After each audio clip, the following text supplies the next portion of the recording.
wabarakatuh. Kami dari kelompok 2 ingin mempresentasikan tentang Information Technology Infrastructure Library Framework. Nama anggota kelompoknya yang pertama Fala Sifatul Fatah, NIM 296, kemudian saya Jilan Hananti Putri, NIM 290, kemudian Ananda Putri Mutia, NIM 291, kemudian Vip Kafil Fasana, NIM 332, kemudian Muhammad Adnan Ahsan, NIM 333. Yang pertama, pengertian ITIL Framework. Kedua, siklus hidup ITIL. Yang ketiga, manfaat ITIL Framework. Yang keempat, tujuan dan keuntungan. Pengertian Information Technology Infrastructure Library. Secara umum, Information Technology Infrastructure Library didefinisikan sebagai sebuah kerangka kerja yang berisi pengetahuan praktis yang dapat digunakan dalam membantu organisasi bisnis untuk mengembangkan dan menyediakan proses Information Technology Service Management. Kerangka kerja ITIL bertujuan secara meningkatkan efisiensi operasional IT dan kualitas layanan pelanggan.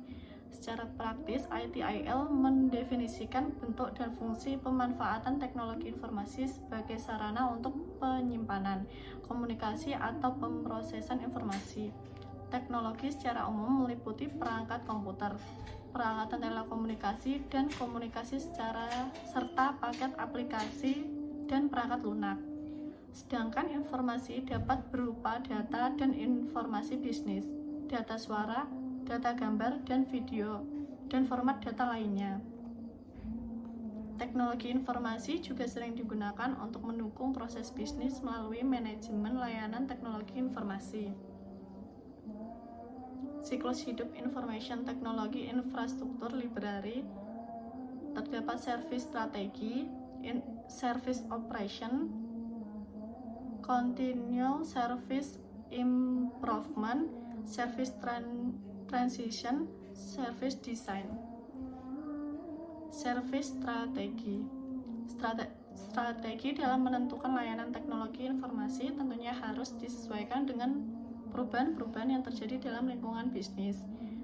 Hal tersebut dijabarkan bahwa strategi layanan yang baik menurut konsep ITIL adalah harus memahami 4P dari service strategi itu sendiri, yaitu yang pertama perspektif, yaitu memahami perbedaan dan perubahan visi dan arah bisnis. Yang kedua, position, memahami peta posisi dan persaingan bisnis. Yang ketiga, plan, yaitu merencanakan langkah-langkah dalam mencapai visi dan tujuan perusahaan. Yang keempat, pattern, yaitu membuat langkah dasar dalam menentukan pengambilan keputusan dan tindakan seiring dengan berjalannya waktu. Kemudian service transition merupakan tahap peralihan dari proses desain ke dalam penggunaan secara operasional. Tahap transisi menjadi jembatan antara proses desain ke dalam proses operasional menggunakan elemen-elemen yang diperlukan pada proses yang sedang berlangsung atau untuk mendukung proses yang ada. Tahap ini diperlukan apabila terjadi perubahan pada sistem desain. Maka pada tahap transisi dilakukan modifikasi untuk mendukung proses tersebut. Dalam melaksanakan proses service transition, maka perlu dipertimbangkan beberapa aspek, yaitu aspek keberlanjutan dan penerapan Green IT serta kebutuhan sistem dan konfigurasi di masa yang akan datang. Dukungan dari peralatan manajemen pengetahuan dalam sebuah institusi bisnis juga menjadi penting, meliputi dokumen dan prosedur. Kemudian service operation. Service operation merupakan tahapan life cycle yang mencakup semua kegiatan operasional harian pengelolaan layanan-layanan teknologi informasi. Di dalamnya terdapat berbagai panduan pada bagaimana mengelola layanan teknologi informasi secara efisien dan efektif, serta menjamin tingkat kinerja yang telah diperjanjikan dengan pelanggan sebelumnya. Service operation bertujuan untuk melakukan aktivitas yang terkait dengan operasional teknologi informasi. Dalam hal ini termasuk pemantauan dan pengontrolan untuk mendeteksi status layanan dan diambil tindakan perbaikan yang tepat bila diperlukan. Menjadi titik pusat dalam memantau dan mengontrol aktivitas layanan teknologi informasi. Mengelola infrastruktur teknologi berupa manajemen database, fasilitas dan data center, dan aktivitas layanan direktori menjadi salah satu proses dalam operasional siklus hidup lainnya seperti perubahan konfigurasi, rilis sistem, dan ketersediaan manajemen layanan yang berkelanjutan. Kemudian service design dapat diartikan sebagai memberikan nilai lebih kepada pelanggan untuk mencapai tujuan tanpa dibebani oleh biaya lebih dari resiko. Maka IT service dapat diartikan sebagai kombinasi antara manusia, teknologi, dan proses dalam mencapai proses dan tujuan bisnis yang diinginkan. Untuk mencapai proses dan tujuan bisnis yang diinginkan untuk mencapai kepuasan pelanggan, agar layanan teknologi informasi dapat memberikan manfaat kepada pihak bisnis. Layanan-layanan teknologi informasi tersebut harus terlebih dahulu didesain dengan acuan tujuan bisnis dari pelanggan maupun implementasi ITSM itu sendiri. Proses-proses yang dicakup dalam service catalog management, service level management, supplier management, capacity management, availability management, IT service continuity management, information security management, continual service improvement. Penerapan continual service improvement harus didukung dengan adanya manajemen pengetahuan yang baik, yang secara umum dikenal dengan nama Sistem Manajemen Pengetahuan atau SKMS. Dengan adanya pengetahuan dan informasi yang berkualitas, akan memungkinkan orang untuk melakukan kegiatan dan dukungan aliran informasi setiap tahap dan proses pada siklus hidup layanan. Memahami, mendefinisikan, menetapkan, dan memelihara informasi merupakan bagian penting dalam proses manajemen pengetahuan. Manfaat yang bisa didapatkan oleh perusahaan bisnis dari pengguna ITIL dalam mendukung layanan teknologi informasinya. 1. Sebagai upaya untuk meningkatkan tingkatan layanan sistem informasi dalam lingkup organisasi perusahaan bisnis. Yang kedua, mengefisiensikan TCO atau Total Ownership Cost. Ketiga, sebagai sarana evaluasi untuk meningkatkan availabilitas dan keamanan teknologi informasi. Keempat, memudahkan dalam melakukan pengawasan terhadap dokumen, dokumentasi, dan membentuk komunikasi, peranan, dan tanggung jawab personel teknologi informasi. Yang kelima, sebagai sarana untuk melakukan optimalisasi prasarana dan mengantisipasi perubahan keperluan bisnis. Keuntungan dengan mengadopsi ITIL bagi organisasi. Yang pertama, ITIL memiliki tujuan untuk menyampaikan nilai ke bisnis dan telah terbukti meningkatkan efisiensi organisasi dan meningkatkan kepuasan pengguna layanan teknologi informasi. Yang kedua, ITIL mempunyai skala praktis yang dapat menyesuaikan dengan kemampuan sumber daya manusia yang dimiliki oleh perusahaan dalam menyediakan layanan teknologi informasi.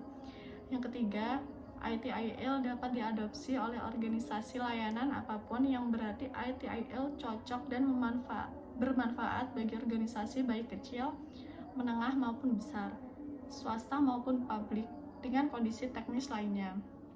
Yang keempat, ITIL tidak terikat pada platform teknologi apapun dalam artian merupakan sebuah vendor penyedia layanan yang netral. Tujuan penerapan ITIL dalam memberikan manajemen layanan teknologi informasi. Yang pertama, mendukung keberhasilan sebuah organisasi dengan mensinergikan layanan teknologi informasi dengan kebutuhan bisnis yang ada saat ini untuk mempersiapkan kebutuhan di masa yang akan datang. Yang kedua, meningkatkan dan menjaga nilai kualitas layanan teknologi informasi secara berkelanjutan. Yang ketiga, ITIL dapat menekan dan mengefisiensikan pengeluaran untuk penyediaan biaya teknologi dan lingkup jangka panjang. Di sini saya akan menjelaskan studi kasus tentang audit sistem informasi pada SIAKAT menggunakan metode ITIL. Information Technology Infrastructure Library mempunyai model kematangan atau maturity model untuk mengontrol proses-proses TI dengan menggunakan metode penilaian atau scoring, sehingga suatu organisasi dapat menilai proses-proses TI yang dimilikinya dari skala 0 sampai 5. Deskripsi maturity model masing-masing dapat dilihat dari sini.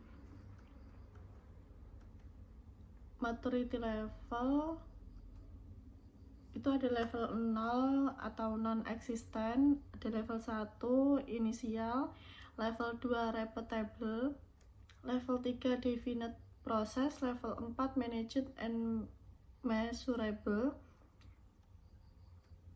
kemudian level 5 optimized.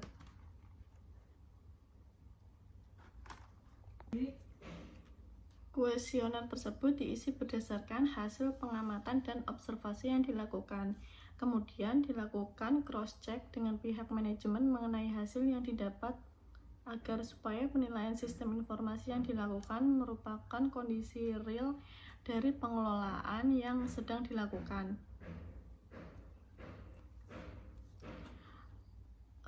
Representasi tingkat kematangan ITIL. Skala indeks 0 sampai 0,50 itu berarti non-existent atau tidak ada. Kemudian 0,51 sampai 1,50 maturity levelnya itu 1 berarti inisial. Kemudian 1,51 sampai 2,50 itu berarti repeatable atau pengulangan. 2,51 sampai 3,50 itu berarti definite process atau bahasa Indonesianya proses telah didefinisikan. Skor 3,51 sampai 4,50 itu managed and measurable atau dikelola dan terukur. 4,51 sampai 5 berarti optimized atau optimalisasi. Dari hasil tersebut kemudian dimasukkan ke dalam diagram maturity level. Jadi yang biru ini merupakan current maturity, kemudian yang merah ini expected maturity. Kemudian hasil gap analysis.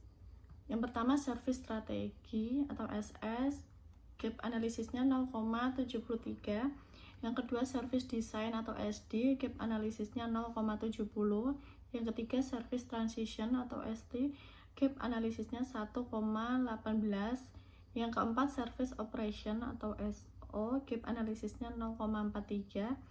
Yang kelima continuous service improvement, gap analisisnya 0,60. Jadi rata-rata dari gap analisis tadi 0,73.